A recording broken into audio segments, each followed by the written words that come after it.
오늘의 말씀은 사무엘상 15장 10절로 23절을 중심으로 해서 영원할 왕조를 잃어버린 자라는 제 말씀 상고하는 가운데 어느 받기를 원합니다. 아담 스미스는 자기에 져서 국부론에서 사람은 환경을 받는 지배를 받는 사회적 동물이라 했습니다.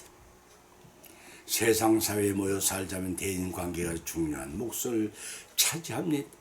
대인 관계에 있어서의 가장 중요한 바탕은 신뢰입니다. 지금 우리 사회는 카드 문화가 바로 정착되지 못해 대량의 신용 불량자를 양산하고 있습니다. 그 여파로 빌린 돈을 회수하려는 압력 집단이 생기고 변제할 능력이 있는 이들이 끝내는 강도로 변한 인생을 망치거나 개인 자살 또는 집단 자살에는 사회 문제를 야기시키고 있습니다. 변제 기회는 자신이 결정한 일입니다. 때문에 누굴 탓할 수가 없습니다. 어떻게 되겠지 막연히 방심하다 당하는 자성자바의 결과입니다. 그러나 참으로 안타깝고 딱한 일입니다. 이러한 과도기 현상을 이미 겪은 선진국에서는 개인 신용 정보가 발달돼 은행 거래를 트거나 사업 허가를 신청할 때 개인이 써온 신용 문제가 일평생을 좌우하게 됩니다. 만일 신용 조회가 불량 판정이 나면 그 사람은 설당이 없게 됩니다. 똑같은 기회를 부여받았음에도 불구하고 그 기회를 선용하지 못한 사람들은 사회에서 제외됩니다. 하나님과 인간 사이에도 그러합니다. 하나님께서는 성도가 순종과 불순종 결과를 나타내는 결정적인 요인을 그 신뢰의 바탕을 삼으십니다. 하나님은 신뢰로 순종할 때 복을 주시고 선택한 일에 책임을 회피하고 불순종할 때는 가차없이 벌을 내리십니다. 상벌이 뚜렷한 벌이시며 공명정대하십니다. 그런데 인간은 자신이 선택한 만큼의 책임을 지지 않으려고 합니다. 하나님은 모든 사람과 언약을 맺으시고 일평생을 통해 기회를 주시고 택한 바를 순조로 성취하여 누리시기를 원합니다. 어떤 이들은 그러한 막강한 전능이 하나님께 왜 성도들에게 행복한 일보다 슬픔과 고통받는 잘못된 결과를 가져다 주느냐고 반론을 제기합니다. 그것은 하나님을 모르는 무지에서 나온 편견입니다. 하나님만큼 사람을 사랑하시는 이는 전지간에 아무도 없습니다. 사람을 살리시려 독생자를 주시기까지 우리를 사랑하신 그분이시며 공평의 잣대로 심판하신 분이십니다. 여러 차례 경고와 기회를 주었습니다. 회개하고 들어와 하나님의 구원받기보다는 체념하고 주시는 기회를 포기한 것은 자신에게 있다고 하겠습니다. 오늘의 본 말씀 상고하는 가운데 피차의 풍성한 은혜 받는 귀한 시간 되시기를 예수님의 이름으로 축원을 드립니다. 첫째는 사울 왕으로 세우신 것을 후회하신 하나님이십니다. 본문의 말씀 15장 10절로 12절을 봉독하면 여호와의 말씀이 사무엘에게 임하니라 가라사대 내가 사울을 세우 왕을 삼은 것을 후회하노니 그가 돌이켜 나를 쫓지 아니하면 내 명령을 이루지 아니하였음이라고 하신지라. 사무엘이 근심하여 온 밤을 여호와께 부르시니라. 사무엘이 사울을 만나러 아침에 일찍 일어났더니 혹이 사무엘에게 고하되 사울이 갈멜에 이르러 자기를 위하여 기념비를 세우고 돌이켜 행하여 길갈로 갔다 하는지라고 기록하고 있습니다. 믿고 맡겼는데 기대에 못 미치면 사람들은 실망을 하지만 실망한 자체에 시킨 일마저 거역하면 그 사람에게 대해 후회하게 됩니다. 하나님의 사울 왕에 대한 평가가 그러했습니다. 본문에 하나님께서는 선지자 사무엘에게 내가 사울을 왕으로 세운 것을 후회하노라고 말씀하신 바 있습니다. 유사한 말씀이 창세기 6장 6절로 7절에서 땅 위에 사람 지음을 함탄하사 마음에 근심하여 가라사대 나의 창조한 사람을 치며 붙어 썰어버리되 사람으로부터 육축과 기는 것과 공중의 새까지 그러하니 이는 내가 그것을 지었음을 한탄함이라고 기록하고 있습니다. 전지전능하신 하나님이 자신의 잘못을 인정한다는 뜻이 아니라 소망을 이룰 기회를 믿고 주었음에도 불구하고 그 은혜를 뜻을 저버려 한탄하시는 의미입니다. 본문 말씀도 그런 맥락입니다. 사울의 출신 성분이 이스라엘 지파 중에 가장 연약한 베냐민 지파요. 그 중에서도 가장 미치는 가정이 아들이 있기 때문에 더욱 그러했습니다. 본문 서두에서 하나님께서 사울 왕에게 세운 것을 후회하시는 말씀은 그 사울이 행한 행위에 대한 심판의 때가 가까웠음을 뜻하기 때문에 사무엘은 근심 걱정을 했습니다. 여러분의 경우에도 불구하고 평민도 아니고 이스라엘을 대표하는 왕 사울이 하나님께 또다시 불순종하자 사무엘은 실망과 함께 심한 분노마저 느꼈던 것입니다. 하나님으로부터 어떤 징벌이 임할 것을 계시받았겠지만 사무엘은 온 밤을 여호와께 부르짖었습니다. 기도를 쉬는 죄를 범하지 않겠다는 사무엘의 의지 표현이기도 했지만 그 기도는 사울왕이 해결을 통해 죄 사함을 받게 해달라는 것과 사울왕의 범죄로 인한 징벌이 백성들에게까지 미치지 않게 해달라는 간절한 기도였습니다. 기도 밤을 지쳐온 사무엘은 사울왕을 만나기 위해 아침 일찍 일어났더니 수동하는 자가 사울왕의 근황을 알려주었습니다. 사울왕은 갈멜에 도착하자 자신을 위하여 기념비를 세웠다는 것입니다. 이 전쟁은 하나님께서 개입하셔서 승리하게 하신 싸움입니다. 그런데 당연히 하나님께 돌려야 할 그 영광이 자신이 가로채어 전성비를 세운 것은 교만이요 불순종 죄를 더한 악행이었습니다. 우리에게는 그런 일이 없는지 돌이켜봐야 할 것입니다. 그런 악을 더하고도 하나님께 제사를 드리기 위해 갈멜로 갔습니다. 하나님께서 기회를 주었음에도 순종하지 않고 불순종 길을 거쳐서 행하는 사울왕을 세운 것을 후회하셨습니다. 두 번째는 기회를 주었음에도 불순종한 사울의 결과를 봅니다.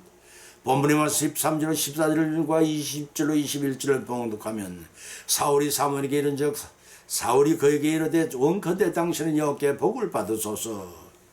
왕은 축복의 기간이 아님에도 월권 행위라는 말을 했습니다. 내가 여호와의 명령을 행하였나이다. 사무엘이 가라되 그러면 내게 들려오는 이 양의 소리는 들리는 소의 소리가 어찌입니까?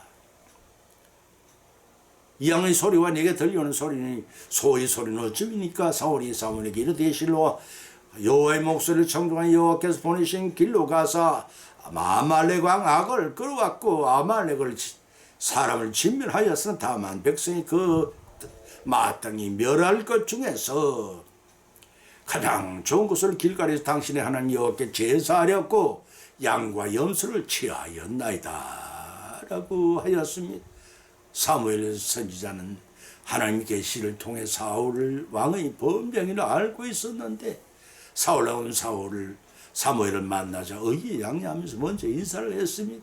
원컨대 여호와께 복을 받으소서라고 축복받아야 할 입장임에도 오히려 축복의 기관인 사무엘에게 강목하는 울행위를 태열히 저질렀습니다.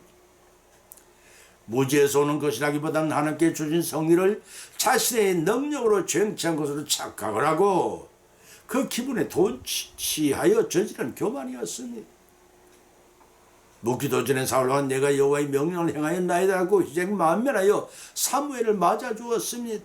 기고만장했습니다. 겸손한 곳이라고는 어디에도 찾아올 수가 없었습니다. 진중한 성리에 도취한 군중들과 우양의 울음소리가 어울려 시장판을 연상시킬 정도로 소란스러워졌습니다. 어처구니 없는 사무엘은 내 귀에 들려오는 이 양의 소리, 내 귀에 들리는 소의 소리는 어쩌니까 라고 전곡을 질렀습니다. 그랬더니 사울 왕은 대열하게 대답했습니다. 나는 실로 여호와의 목소리를 청종하여 여호와께서 보내주신 길로 가서 아말렉 왕을 끌어왔고 아말렉 사람을 진멸하였습니다 라고 설거머니 사무엘의 눈치를 보는 것이었습니다. 사울 왕은 조금도 회개할 기회를 보이지 않았습니다. 오히려 자신의 죄를 은폐하기 위해 정당함을 주장했고 그로 인해 불순종하는 죄와 뻔뻔스럽게 거짓말까지 더하는 죄를 가정시킨 것입니다. 어리석은 자들은 주위에서 자기를 지켜 세워진 우쭐해져서 더욱 신명나게 거짓말로 위장을 합니다. 그 위장한 한마디 거짓말을 진실로 인정받기 위해 더 많은 거짓말을 보태게 됩니다. 사울왕도 그런 범죄에 어리석은 자에 불과했습니다. 애초부터 이실 짓고 했더라면 오히려 정직한 자라 용서를 받았을 것입니다. 사울은 그러한 기회를 스스로 포기했습니다. 사실 여부를 이미 다 알고 있는 사울에게 사무엘에게 정당한 일이라고 이유를 둘러대었으니 자신이 생각할 때는 정당한 사연으로 여겨졌겠지만 100일 하에 드러날 거짓말임에도 천연덕스럽게 딴척을 부렸습니다. 다만 백성이 그 마땅히 멸할 것 중에서 가장 좋은 것으로 길갈에서 당신이 하나님께 양과 염소를 쳐나이다 라고 자기와는 전혀 관계없다는 듯이 변명을 늘어놓았습니다. 하나님께 제사용품을 사용하려고 했는데 왜 나무를 내느냐는 뜻입니다. 우리나라 속담에 아전인수란 말이 있습니다. 가물다가 비가 내리면 나무의 노를 슬그머리 자기 눈이 끌어들이는 행위를 가리킵니다. 자신의 입장에서 본다면 정당한 방일 줄 모릅니다. 그러나 그러한 행위는 분명히 잘못된 일입니다. 사울왕의 변명도 그러한 범위에 벗어나지를 못하는 궁색한 변명이었습니다. 하나님 중심의 사울왕이었더라면 자신의 처한 위치를 진실을 깨달을 수 있었을 것입니다. 그러나 그는 자기 중심의 사람이라 육신의 정욕대로 범죄할 수밖에 없었던 것이 거의 비극이었습니다. 분수를 모르고 처신하는 것도 비극을 자초하는 일이지만은 하나님께서 이스라엘 초대왕으로 세워주신 은혜를 기억하고 불순종함으로써 늘 갚는 어리석은 사울왕이 되어버리고 만 것입니다.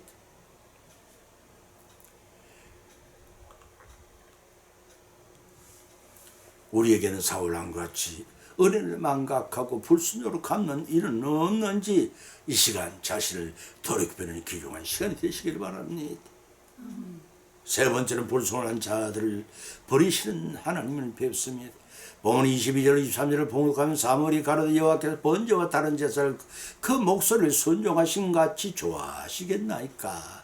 순종이 제사보다 낫고 듣는 것이 수양의 기름보다 나으니 이는 거역하는 건 사술의 죄와 같고 완고한 것은 사신 우상에게 절하는 것과 같음이라. 왕이 여호와의 말씀을 버렸으므로 여호와께서도 왕을 버려 되지 못하게 하셨나이다 라고 했습니다. 사울 왕으로서 그 왕조를 끝내겠다는 것입니다. 진멸하는 하나님의 말씀을 어긴 것이 아니라 하나님께 제사를 드리기 위해 육축을 남겨뒀다는 사울 왕의 변명의 사무엘은 용서받을 수 없음을 선언했던 하나님의 뜻을 밝혀주었습니다. 여호와께서 번제와 다른 제사를 그 목소리를 순종하신 같이 좋아하시겠나이까 라고 반문했습니다. 너무나 어처구니 없는 사울왕의 은행에 기가 막혔던 것입니다. 묵묵부답하는 사울왕의 사무엘은 순종이 제사보다 낫고 듣는 것이 수양의 기름보다 나으니다 라고 그다음 말했습니다. 사울왕이 진실로 육축들을 하나님께 제사용으로 남겨두었다고 하더라도 사무엘의 행위가 잘못된 것임을 반박하고 있는 것입니다. 왜냐하면 하나님이 원하시는 것은 하나님께 대한 전격적인 순종과 사랑이지 단순한 제사의식이 아니기 때문인 것입니다. 따지고 보면 제사의식이란 하나님과 사람 사이 인격적인 관계를 유지하는 가운데 하나님께 대한 사랑과 경외심을 표시하는 것이지 그것 자체가 하나님에 대한 사랑과 순종의 행위는 결코 아니라는 것입니다. 따라서 본문의 핵심적인 메시지는 하나님께 대한 순종이 제사보다 중요하다는 것이지 제사가 아무 가치가 없어 필요 없다는 의미가 아닙니다. 사도 바울은 제사에 관해서 로마서 12장 1절 2절에서 적의하기를 너희 몸을 영적 예배니라. 너희는 이 세대를 본받지 말고 온전한 뜻이 무엇인지를 분별하도록 하라고 했습니다. 사무엘은 사울왕을 주름하게 꾸짖습니다. 하나님 말씀을 거역하는 것은 사슬의 죄와 같고 완고한 것은 사실 우상에 절하는 것과 같음이라고 했습니다. 여기서 사술은 당시의 이방 시대를 생기는 우상 숭배자들이 사용했던 술수, 점술 등입니다. 레위기 19장 26절과 신명기 18절을 찾아보면 이스라엘 백성은 행하지 못하라고 율법에 의해 철저히 하게 금지되었습니다. 따라서 그 같은 행위는 성경에서 제일 큰 죄로 치는 범죄 행위라고 출애굽기 20장 3절에 밝히고 있습니다. 그럼에도 사울왕이 회개치 아니한 행위는 곧 그러한 중범죄를 범했음을 지적한 것이기 때문에 사무엘은 그의 죄의 주감을 강조하여 여호와께서 왕을 버려 되지 못하게 하였다고 서서히 버럭게 선언하였던 것입니다. 이 말씀에 뜻은 범죄하고도 회개할 줄 몰랐던 사울 왕에게 이 말 하나님의 심판 내용이었습니다. 이러한 심판이 여는 사무엘상 상 31장 6절에 그대로 성취되었음을 알려주고 있습니다. 그것은 블레셋과의 전투에서 사울 왕과 그 아들 요나단이 장렬하게 전사는 피곡으로 막을 내리고 사울 왕이 겉으로 원하던 왕이는 다윗의 가문을 넘어가고 말았습니다.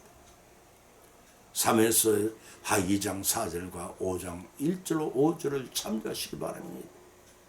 다시 말해서 영원히 계속될 사울 왕의 왕조가 다윗 가문으로 넘어가고 말았다는 것입니다.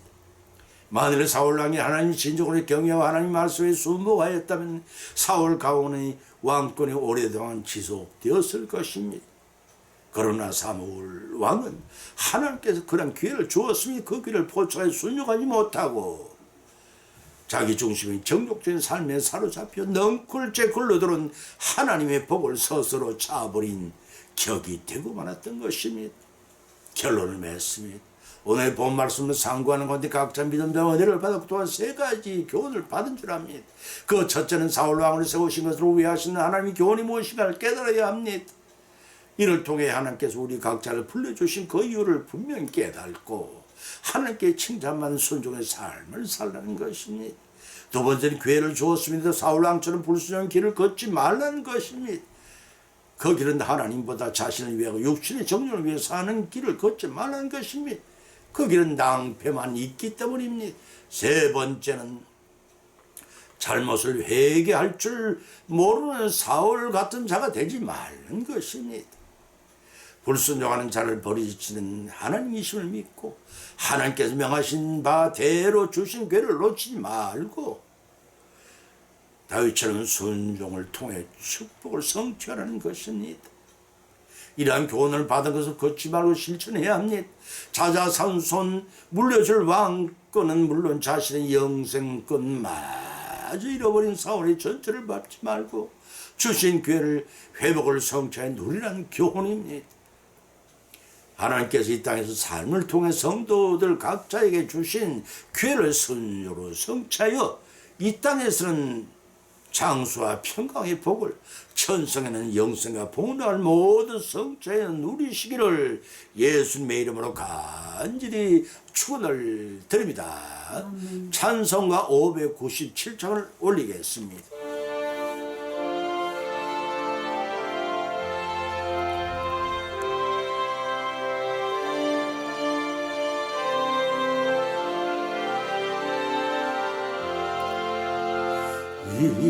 이전에 주님을 내가 몰라 영광의 주님을 비방했다. 지극한 그네 내게 넘쳐 날 불러주시니 고마워라. 나 받은 달란트 얼마른가. 나 힘써 그것을 남기어서 갑절로 주님께 바치오면 충성된 종이라 상 주시리. 천하고 무능한 나에게도 귀중한 직분을 맡기셨다. 그네 고맙고 고마워라. 이 생명 바쳐서 충성하리.